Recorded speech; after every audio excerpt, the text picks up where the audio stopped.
السلام عليكم ورحمة الله وبركاته. ازيكم يا حبايب قلبي؟ عاملين ايه؟ يا رب تكونوا بخير وفي احسن حال.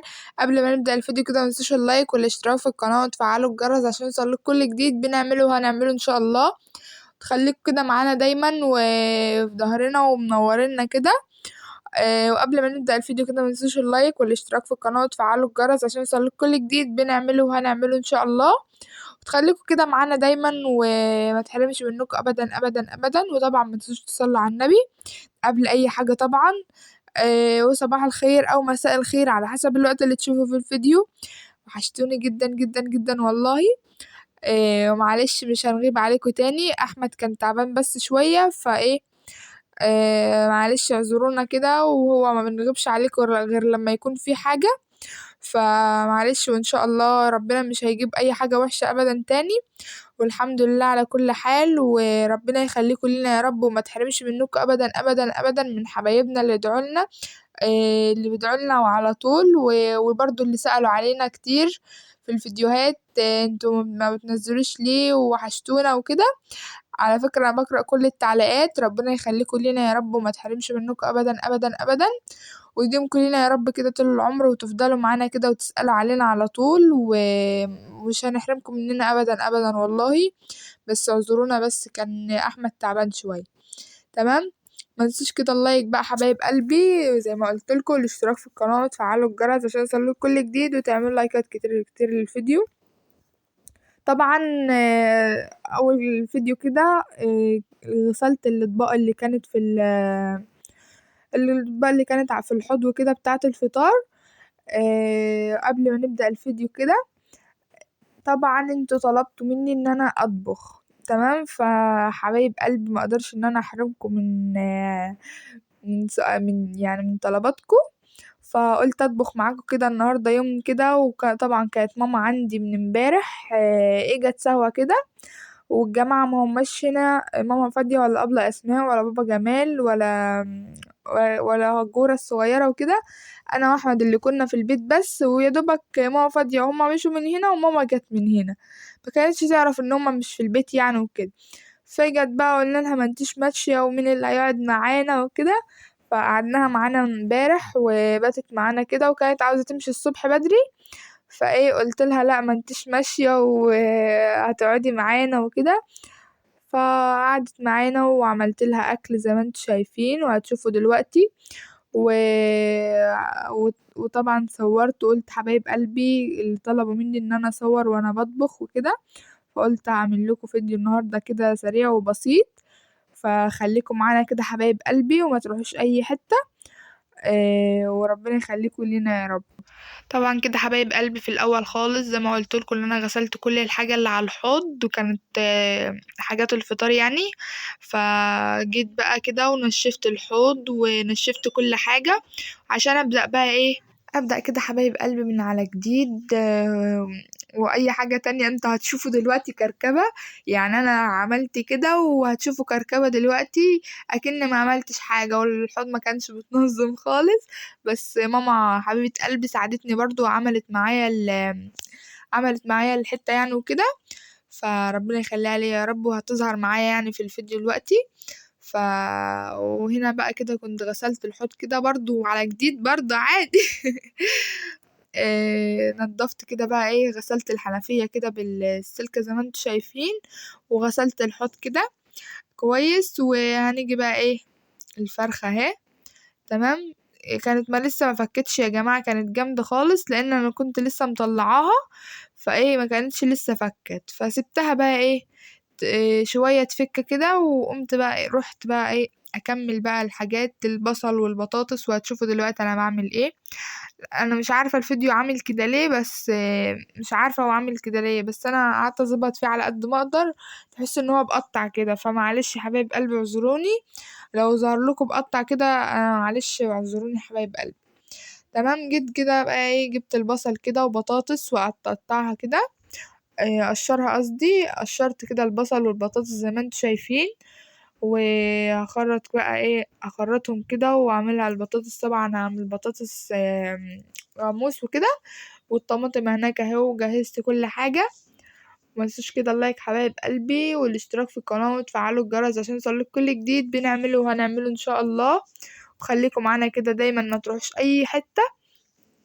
ربنا يديمكم لينا يا رب طول العمر. فايه خلصت كده البصل، لسه اخر بصلة تقريبا او 2 أو 3. مش عارفة لسه كام بصلة. وبرضه حبايب قلبي انا معرفت يعني ايه، انا بعرف اطبخ وكل حاجة علشان انتوا قلتولي اعملي كذا وكذا، فانا ما كنتش عملت قبل كده، طبخت يعني كتير قبل كده غير مرة واحدة تقريبا او 2، وما كنتش طبخت اكل كامل يعني. فايه قلت برضه ايه ان انا مش هحرمكم من اي حاجة، من اي حاجة تطلبوها مني. فطبخت معاكم برضو كده فراخ وبطاطس الاكل اللي انتوا عارفينه ده، ولسه هطبخ كمان يعني، بس انتظروا مني ان شاء الله كل حاجة حلوة كده وكل حاجة جديدة، واي حاجة تطلبوها مني طبعا انا هعملها لكم. وطبعا ماما كانت واقفة معايا في المطبخ برضو، او انا يعني ايه لازم يعني مثلا لو حاجة غلط عملتها تقولي اعملي كذا وكذا، يعني عشان برضو انا عمري ما هعرف اعمل زي اللي ماما بتعمله مثلا او اي حد يعني كبير بيعمله.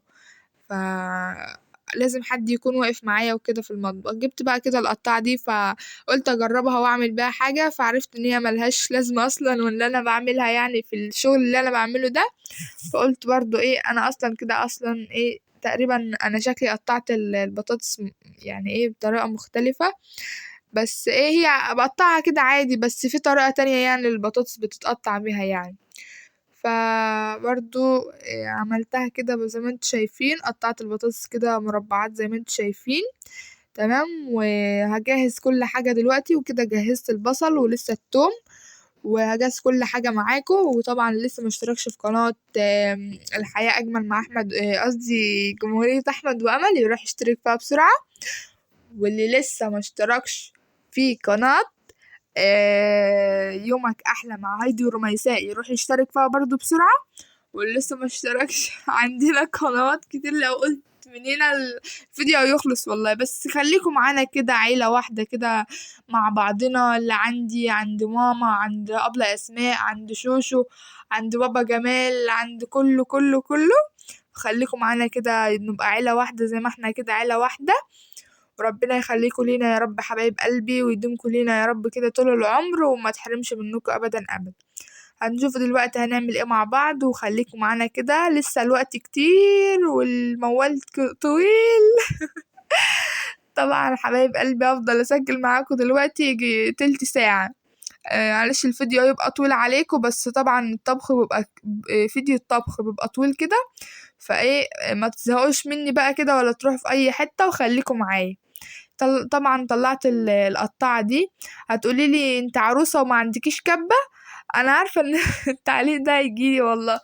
الكبة بتاعتي انا ايه قلت مش كانت بعيدة يعني فوق بعيد، فكان المكان ليها يعني لما اجي اطلع عليها المكان بعيد يعني ومعرفتش، واحمد كان واقف برضو، بس ايه البوتاجاز كان والع وقلت لسه هندخل البوتاجاز ومش كده. فايه قلت بقى اجيب القطاعة قريبة مني واعمل بيها، لان هي الكبة كانت على المطبخ من فوق، من فوق يعني فوق الرخامة كده. فايه قلت بقى ايه لسه هطلعها لسه هنزلها والوقت وكده، فقلت هطلع القطاعة دي. وبرضو القطاعة دي جميلة والله يا جماعة، واخدة عليها وتحفة. بحبها برضو، بحب عمايلها يعني، وسريعة برضو يعني. هنا بقى كده حبايب قلبي جيت كده ولعت على البوتاجاز. واحمد هنا كان بيعمل قهوة. طبعا القهوة بتاعت أحمد بجد تحفة والله العظيم، تشربوا كده القهوة من ايديه جميلة جدا والله يا جماعة، لأن هو أصلا كان شغال في كافيتيريا. وكان بيعمل قهوة على طول يعني، كان شغله ويعمل قهوة. فكان يعني بصراحة أنا دقت من ايده فنجان قهوة كان جميل جدا والله العظيم، بيطلعها تحفة وهتشوفوها دلوقتي. يا سلام يا سلام. تحفة جدا يا جماعة والله من ايديه، وتسلم ايدك يا احمد. وربنا يخليك يا رب ليا وما تحرمش منك ابدا ابدا. وهنا بقى كده حبايب قلبي كان خلص بقى القهوة، وانا قلت له ايه هاتلي بقى الكاميرا دي كده جنبي عشان اشوف شغلي، قال لي ماشي. هنا كده حبايب قلبي جيت بقى حطيت البصل كده، وهنا التوم، جبت القطعة بتاعة التوم دي وحطيت التوم، قطعت التوم كده تمام، وخلصت قعدت اقطعه كده يعني، افشره في المفشرة بتاعة التوم دي زي ما انتوا شايفين كده. ف يعني ما كترتش توم برضو، لان كان الوقت بيجري يعني بسرعة، يعني انا كنت مولعة على الاكل الظهر تقريبا، لان صحينا وقعدنا نتلكع كده زي ما انتوا عارفين الكسل بتاع الشتا ده، فكسلنا بقى كده حبايب قلبي زي ما انتوا عارفين، وقمت بقى قلت يعني اخرة الكسل، مش هنطبخ النهاردة ولا هنتغدى، فقمت بقى قمت بقى كده، قمت عملت الاكل وخلصت كده واكلنا والحمد لله. وطبعا الفيديو ده متسجل النهارده، وهينزل النهارده برضو، فخليكم معانا كده وما تروحوش اي حتة، وهنشوف هنعمل ايه دلوقتي. هنا بقى كده حبايب قلبي، جيت قطعت البطاطس وحطيت البصل والثوم، وبعدين نزلت بالطماطم، ماما كانت ضربت لي الطماطم في الخلاط، نزلت بقى كده على على البصلة يعني، وقلبتهم مع بعض كده، وحطيت البطاطس وسبتهم بقى يتسبكوا يغلوا مع بعض كده وبراحتهم بقى. ودلوقتي هحط البهارات هنا بقى كده حبايب قلبي، حطيت ورق لورا على حبهان، هجيلكوا دلوقتي. هنا بقى كده حطيت البهارات بتاعة البطاطس، طبعا بهارات مشكلة، انا طبعا نسيت البهارات، بس هي بهارات مشكلة يعني، جنزبيل على كمون على حاجات من دي يعني. هنا بقى كده حبايب قلبي حطيت الثوم وبصل كده وورق لورا وحبهان ومستكة وفلفل اسمر، وايه تاني مش عارفة، وجنزبيل برضو، والبهارات مشكلة يا جماعة زي ما انتوا شايفين، زي السبع بهارات كده. وهنا كده كان عود قرفة، وحطيت عود قرفة كده زي ما انتوا شايفين، وقلبتهم في بعض كده، وغسلت الفرخة، كنت نقعها في مية وملح وليمون، غسلتها كده كويس ونضفتها. وايه بقى، نضفتها كويس. وهنا ماما كده كانت كان دول البهارات دي كانت كانوا محطوطين في كذا برطمان يعني وكده، ففضتهم لي شوفوا بقى، شوفوا المواعين بقت عاملة عليا ازاي، اكني ما غسلتهمش من امبارح، والله من اول امبارح كمان.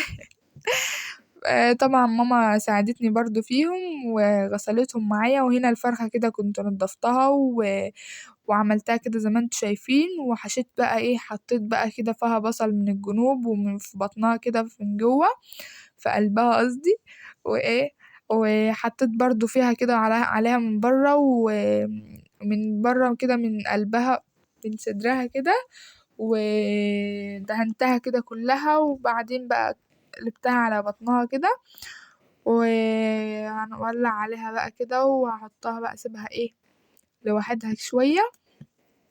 وهنا بقى كده حبايب قلبي ماما بتعمل لكم باي وهاي. انت اعملوا لايك بقى كده لماما، ومنسوش كده تدعموها، واللايك بقى كده والاشتراك في القناة وتفعلوا الجرس عشان يوصلكوا كل جديد بنعمله وهنعمله ان شاء الله. وماما كمان منسوش تروحوا قناة ماما يومك احلى مع هايدي ورميساء، بتقدم حاجات جميلة برضو كده زيها هي واخواتي، وان شاء الله كده عيلة واحدة مع بعض كده ومتجمعين ان شاء الله في الخير، وفي كل حاجة حلوة كده ان شاء الله متجمعين. منسوش كده اللايك حبايب قلبي. وانا كده ولعت على الفرخة والبطاطس وسبتهم بقى كده براحتهم. هنا ماما كده بقى كانت بتغسل المواعين تمام. قلت لها يا ماما بلاش والنبي خلاص اغسلهم انا، قالت لي لا شوفي انت هتعملي ايه. كنت انا رحت جبت الرز والحاجات دي عشان احضر برضو الرز والكلام ده. هنا بقى ماما خلصت المواعين كده زي ما انتوا شايفين. وهنا بقى انا كنت بكلمها وقاعدين نكلم بعض يعني وكده. فغسلت الرز كده كويس، ما كترتش رز برضو لان انا ما فيش اكله خالص، ملناش اكله، فالرز برضو ده فاض والله. فهنا بقى كده كانت الفرخة سبتها شوية زي ما انتوا عارفين، زي ما بتساب شوية كده في تشوح لوحدها كده. وزودتها مية سخنة زي ما انتوا شايفين كده حبايب قلبي. وهنا البطاطس كانت بتغلي كده تمام. ولعت بقى كده البوتاجاز وهحط الرز، هنعمل رز بشعرية تمام. هنا كده حبايب قلبي الزيت ده كان نضيف، فقلت خسارة يعني يترمى، يعني انا كنت حاطه زيت وكنت كترت فايه حطيته في الطاسة الصغيرة دي وقلت اعمل بيه اي حاجة. فجيت بقى كده حطيت الرز بشعرية، حطيت الشعرية وحطيت عليها الزيت وقلبتها كده وسبتها تتحمر شوية. تمام. سبتها ايه تصفر مش تتحمر يعني شوية، او نزلت بالرز كده حبايب قلبي وقلبتهم مع بعض. هنا ماما كده ايه كانت حطت الرز قصدي المية، وانا كده حطيت الملح وسبتهم بقى كده وقلبتهم تقليبة صغيرة وسبتهم بقى ايه، سبت الرز يتلدن كده مع بعضه وسبته براحته يعني. بس كده حبايب قلبي انا كنت ولعت على الاكل خلاص. تمام. وماما بقى ايه كانت جابت كان نقلت الرز بقى كده، ولعت على الرز ونقلته على العين الواطية الصغيرة لان عشان ما يتحرقش مني وكده. وهنا كمان ماما ماما هي اللي عملت الكفتة عشان الزيت عشان خاطر الزيت وكده، طبعا بتخاف عليا يعني.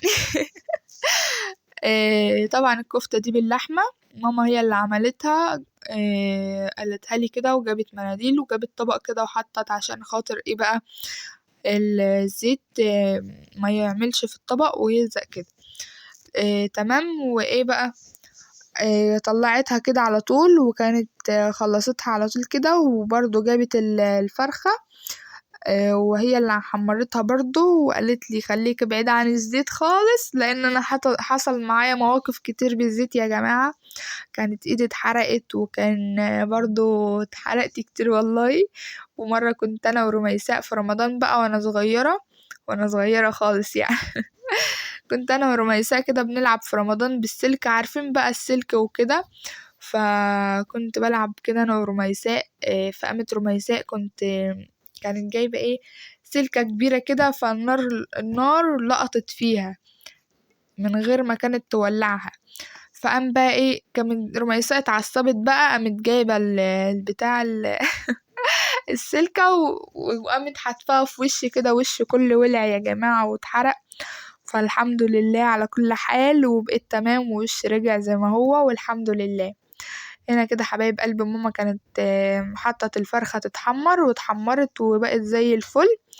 ودي كان شكل الفرخة، مش انا اللي مزوقاها يا جماعة، والله ماما اللي مزوقاها وتسلم ايدك يا ست الكل وما تحرمش منك ابدا ابدا يا ماما. وهنا بقى ايه كنت بغرف حبايب قلبي كده، غرفت البطاطس والشوربة برضو. وخليكم معانا كده حبايب قلبي، وده كان الفيديو بتاعنا النهاردة كده. منسوش كده اللايك والاشتراك في القناة وتفعلوا الجرس عشان يوصلك كل جديد بنعمله وهنعمله ان شاء الله. وتعملوا لايكات كتير كتير للفيديو وتوصلونا كده يعني تخلونا كده متشجعين بيكو ما نزعلش منكم ابدا ابدا ولا نمل ولا تخلونا نمل كده، ونفضل معاكم كده دايما كده ومنورينا ومنورينكو. وده كان الفيديو بتاعنا النهاردة حبايب قلبي. وهنا كده غرفت الشوربة والرز والبطاطس. ونشوف الشوك على خير الفيديو الجاي ان شاء الله، مع الف الف الف مليون سلامة.